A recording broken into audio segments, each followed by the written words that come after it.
Okay, this demo is going to cover how to accomplish point level animation in Adobe Animate. Take a look at these two figures right here uh, relative to the rest of these. They are moving a little bit, simulating walking.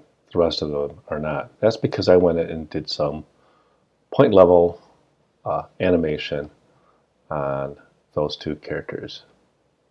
I'm going to double click into this graphic symbol, and you see it's got several characters on it.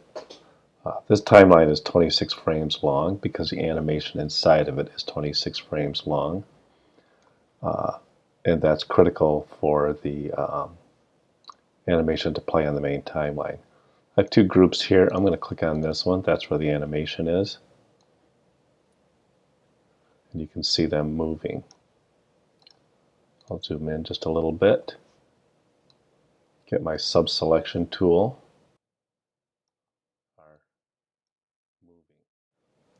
What I'm using here is called a shape tween. Okay, so with shape tweens we don't use symbols, we just leave things as their native shapes. And I can go to a keyframe, click on a shape, and I can move that shape. I can move this around. I can click several of these if I want. Move them with my cursor key. And the shape tween will tween it between the two levels. Now sometimes you can get a little funny business like I did there.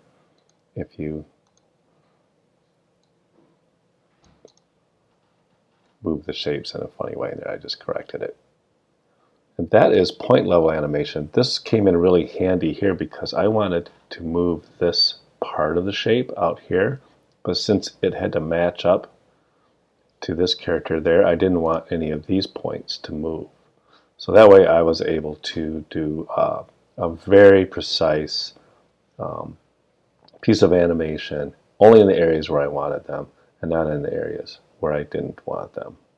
That is point level animation.